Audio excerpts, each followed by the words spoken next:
especially in the Shakta tradition, that when we go to these Devi temples, there are people who get Devi in them. The entire Kundalini awakening is the process that Deta comes into you. There is a complete dark side to Tantra as well. Is black magic. Does it work? Is it real? Why do people have such intention? We call it black magic, and that magic is very difficult to comprehend in words because What would that experience be when, like, we are literally saying like that divine, a glimpse of the divine in a human body?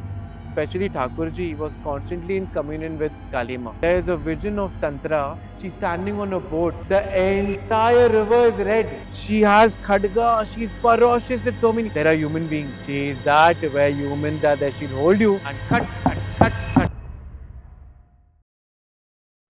Hari Om, sir. I think this is very spontaneous, something that we had not planned. We have no specific topic, I think, in mind, nothing specific.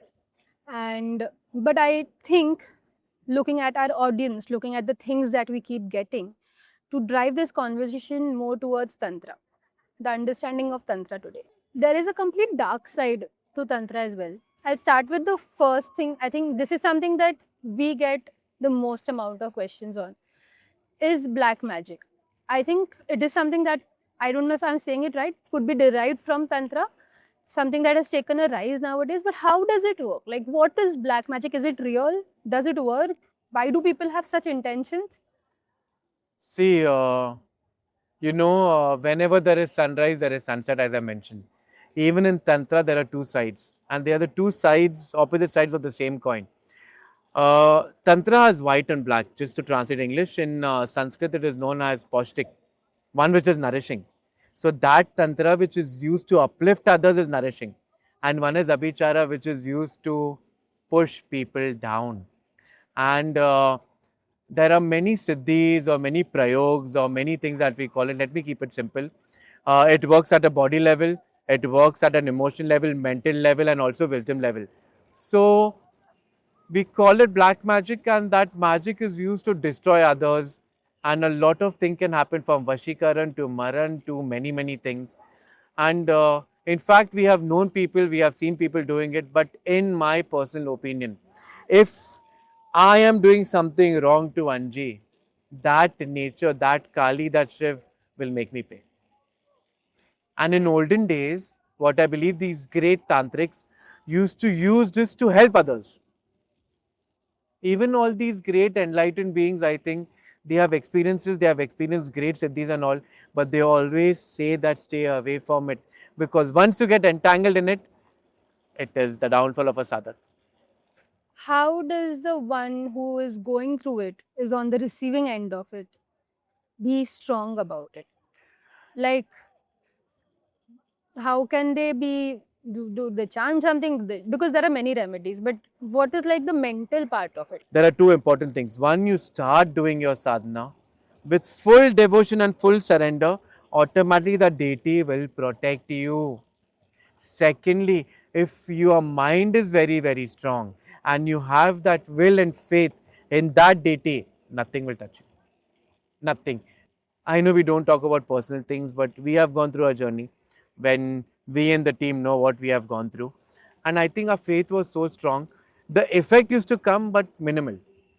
And the law of nature works in such a way that few things we have to face. We can't run away from I it. was going to ask you the next thing, that there would be, of course, some karma that is holding Definitely, the the two fact that together. you are asking me this and we are sitting here, it is also some karma. So the person who's trying to do something, but my faith in Kali, my faith in the deity that I'm worshipping, Shiva or something, they will not let go. In fact, you can also do return prayog, you can also do many, many things, but I never encourage that. That is the reason even on Instagram, social media, YouTube, we don't encourage such things, because there's a state where you go beyond, then you are the master of everything.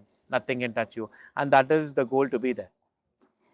There is also so much about, like, especially in the Shakta tradition, that when we go to these Devi temples and all, there are people who get Devi in them. Now, many things, I don't know how real they are and how much of it is an act also, but why do this happen? How does it work? Like, what is like a logical reasoning behind all of it? I will answer from two points of view. When a devta comes, the scenario is very, very, very different. And it's part of our culture in many It places. is part of our culture. In fact, the entire Kundalini awakening is the process that devta comes into you. Yeah. That is the process when you actually get the glimpse of Deta. And there are many people that we know personally also that they have beautiful experiences. And that is a very different scenario where they on the spot can heal, can do many things. And they, half of the time, they're not aware also what is happening. And yet, there are few people who are completely aware. And if the body is not ready, then there are many other repercussions. Secondly, people, there are many possibilities. Again, we are living in a world of duality. There are people who are actually going through the process when the Kundalini is awakening and they get. In fact, the Tantra mentions it very clearly that there is a point when the sadhak and the deta becomes one. The feature of the sadhak also changes to a certain extent. They become, but I feel that at times people also feel such energy. But having a devta coming in it is something very, very beyond. There might be, like, we have few people that we know personally also, where Bhairava comes in. That is an authentic process. And in the mountains also we have seen, and that time they're not normal. But actually, when you see nowadays that the Devatas coming in everyone, I don't know.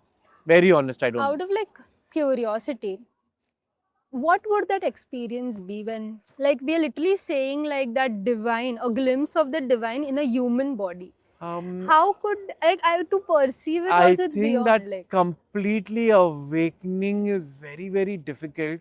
But when the Kundalini awakens and crosses a certain threshold, that is certain chakra, you get glimpses of the deity. You get glimpses, you get inner visions. In fact, the deity communicates you very clearly. That is the reason the process of Kundalini awakening is not written anywhere. And those who have written also have not purposely written the exact thing because it is only meant to be between a sadhak and the deity. And I'm sure there are many people who have gone through it. Especially Thakurji, he was constantly in communion with Kalima. Of course, he was awakened. He was living with her.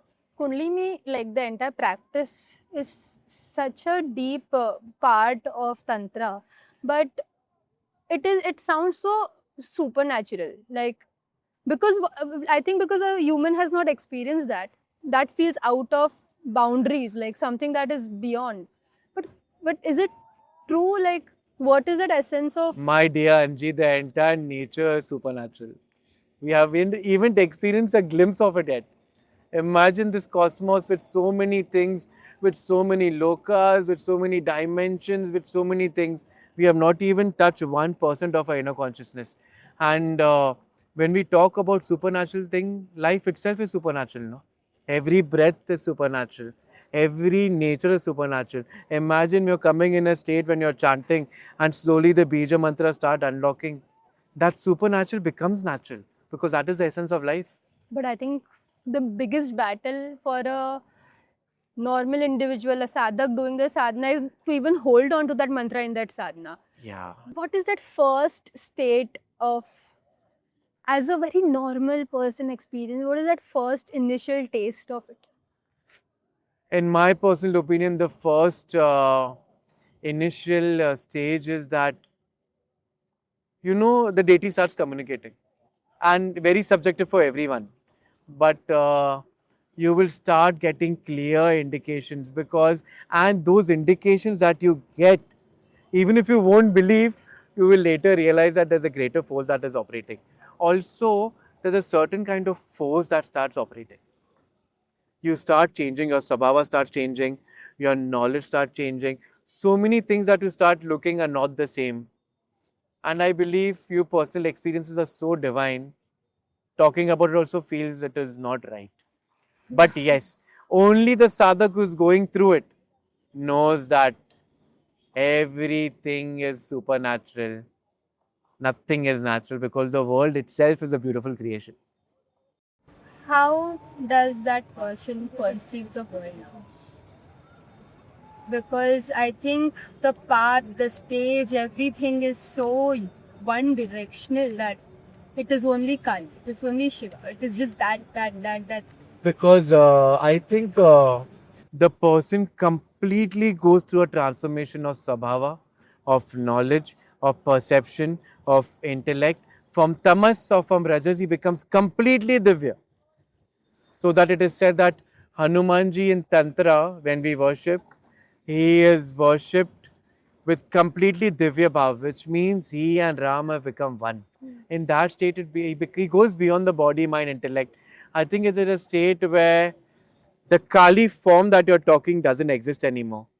The entire cosmos becomes Kali. It is very difficult to comprehend in words because those who have gone through it, at that point of time, there is only silence, there is a state of bliss, and words are not required. But for a common sadhak to explain is stick to the mantra, stick to the form, don't give up, because once nectar is tasted or you get a glimpse of it, you will forget everything. That time, journey starts. Is it the same when a person on a bhakti marg experiencing that trance of love, like emotion of love within? Is it the same? Like Uh, Verbally talking, it is the same.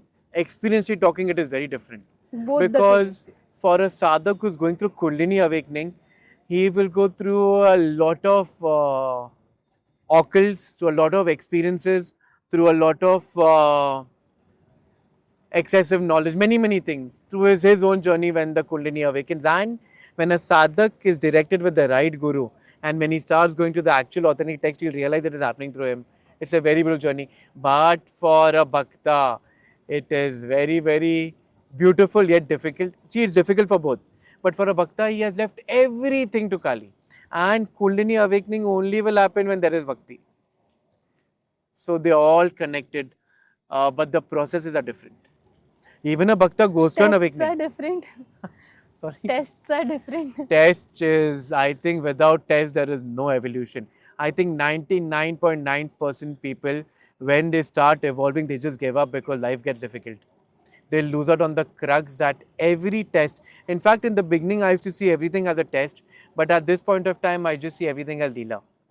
So from that test, it has changed into a play, a divine play of to make me grounded, to make me aware, and to make me also realize that never think that you are in charge. I run the show. So you just surrender, surrender, surrender, surrender. I remember very early on, you had suggested that if you really want to understand the essence of Kundalini awakening or that person experiencing the highest, the movie Lucy. Lucy, right?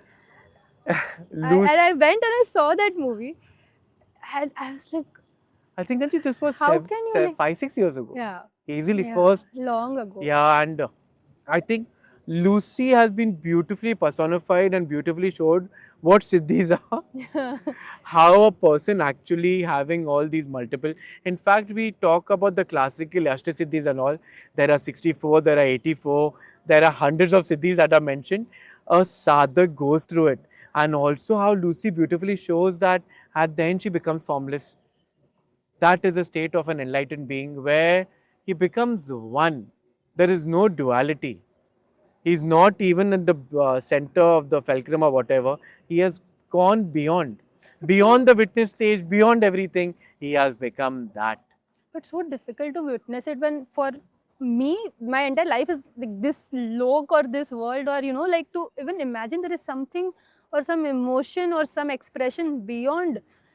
I can't even imagine it. So there's a very beautiful saying in Vedas, also in Tantra also. Only when the intellect drops Can you experience? can you experience what actual experience is. We like to notion everything. We like to define everything. We can't just experience the way it is. But once you start experiencing, the senses go beyond. Actually, we are not even using our senses properly. When How do that we use it? consciousness, How do we kind few of use things it? are unsaid, better to be. That is the reason we tell people that make the foundation very strong. So that even if you're experiencing something very beyond, you come back to the foundation and never forget, because even that experience is Maya. You have to go beyond that also. Yeah, because I always wonder that when you look at this planet, for example, everything is in perfect sync. Like the humans have the perfect intellect, the rivers know how to flow, the mountains know how to stand still. It just knows it all. What is that deeper? Like, what is that cosmic intelligence, and how See, does it just know how This to? is the beauty that now modern science is talking about, the black hole, the nebula, or the birth of a star or everything. Our Rishis, when they have spoken about the Bhulok, They have said that this Bhurlok consists of multiple verses or multiple realities. There are so many lokas, so much to experience. I think we should make a video on lok. Yeah. And more than that, also when we talk about how to tell you, we only talk about the three states of consciousness: awake, deep sleep, and all. There are many. There are many states. There are many things. But a sadhak realizes there's only one consciousness, and from that everything is coming. And his goal is to unite with that intellectually. Later, when that experience comes, all this becomes a play. You know, I read this in Vigyan Bhairav Tantra that the transition between two states or 2 days, or that even transition between, like, you know, that time when you're just about to fall asleep, if you're aware about that, there is some magic that happens in those phases of transition. We also worship sandhyas. Gosh. What is this like? How does it? Because I think we don't witness it, it just happens to you. See, now the time of Sandhya is Yeah. there. One of the Sandhyas, the best time to talk Yeah. about it. This is the time when the entire cosmos is operating in such a way that it is uplifting for, spiritually uplifting for all. So, in a Sandhya, of course, the actual Brahmins do Sandhya Vandana and all and all. We don't need to do that. One Jap Mala can amplify into 10,000 Arar Mahadev malas. So, Sandhyas are very important. Why about Sandhyas? Even in your breath, when you inhale and exhale, that one transition, if you're aware about it, that is where you realize that the prana is going up and you just merge with it. The highest teaching for a tantric, just going when they evoke all these deities or get the Panchamukhi Hanuman or another deity or whatever, is being aware of the breath with mantra. Very important. So much to do with the body. So much to do with the breath and the body. I always find the Shaktas or the Kali Ma or that experience very dramatic in nature. Or it is so like boom. Because so she much is happening. dramatic. She is So much dramatic. happening. I don't know if you know or no, but in there is a vision of Tantra where Kali is shown in such a, how do we are sitting next to Gangama, she is shown that from her lower organ blood is coming out. She's standing on a boat. The entire river is red.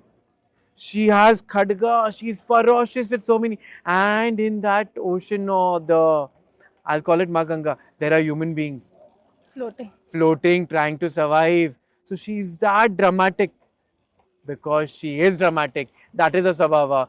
And when you read Tantra, when you read about, when you pick up the Tantra Upanishad or you read about Kali, first thing it is, first thing very clearly it is said, a Kali Upasana, who's doing Upasana of Kali, is only meant for Veera Bhava. One who is very weak hearted can never worship Kali because she is dramatic.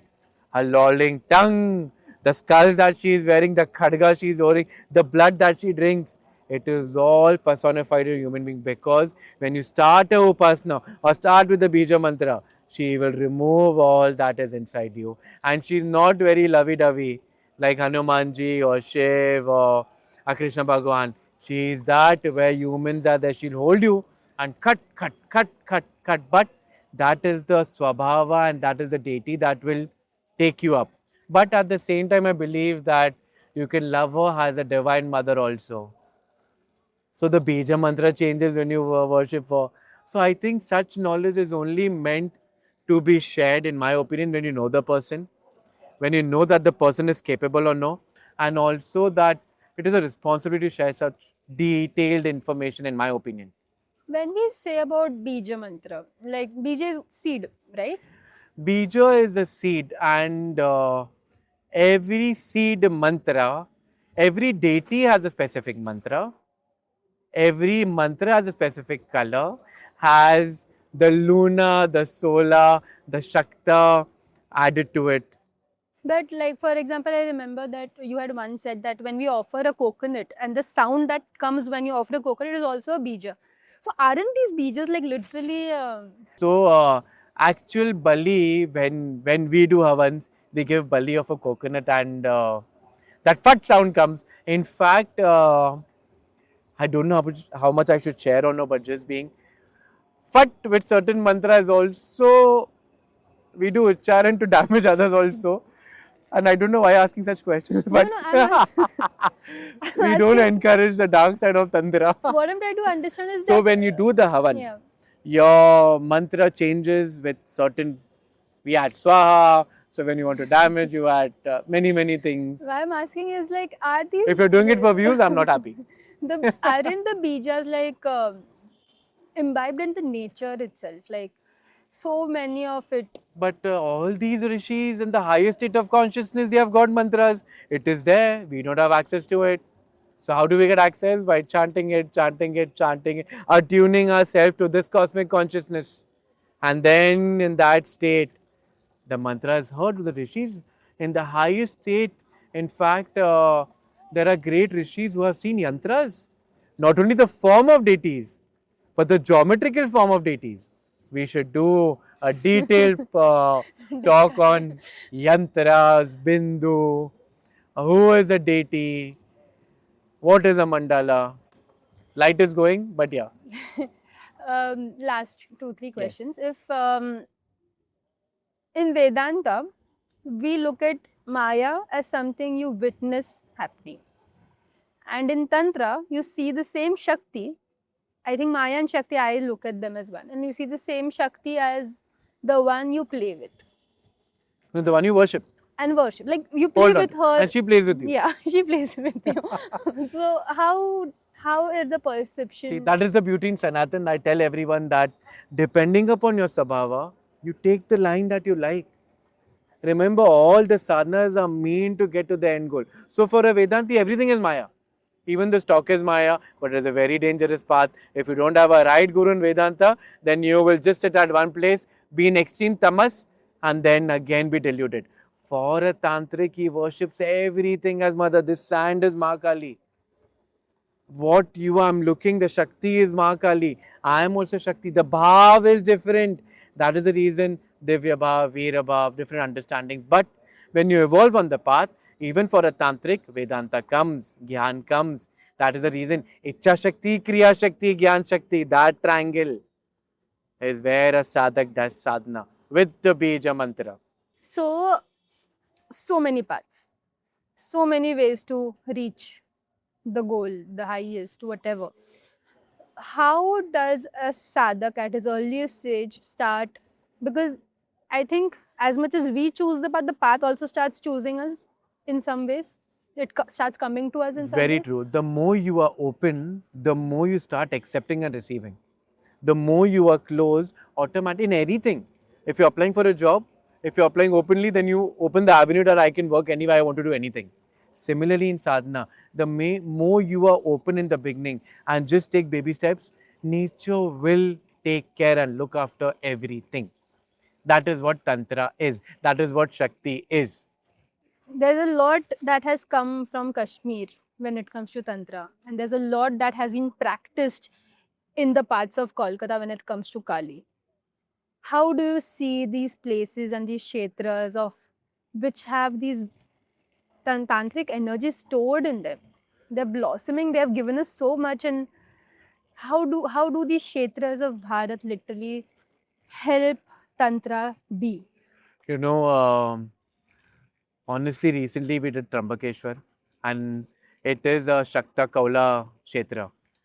If you ask me personally, it is one of our dreams as Adiveda to get these Kshetras out.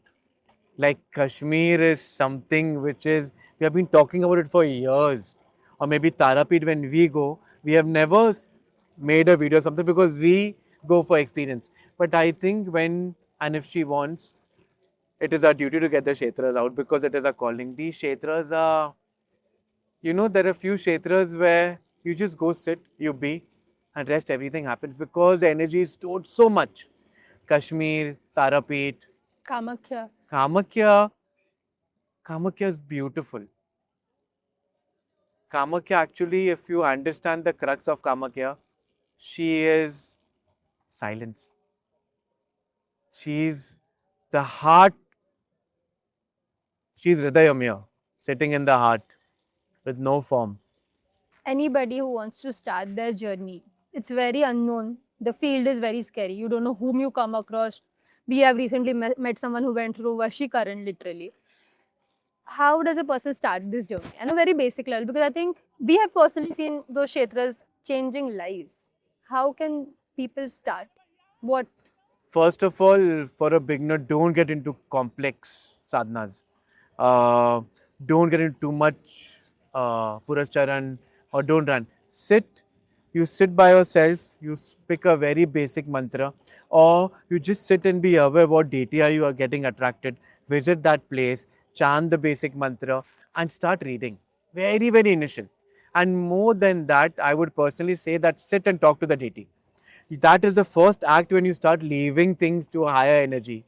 And slowly, in my personal experience, that energy which has created everything is very well aware and gives you glimpses. So these are baby steps. For a higher sadhak also, I would love to say one thing, that don't get too much attached to the rituals also.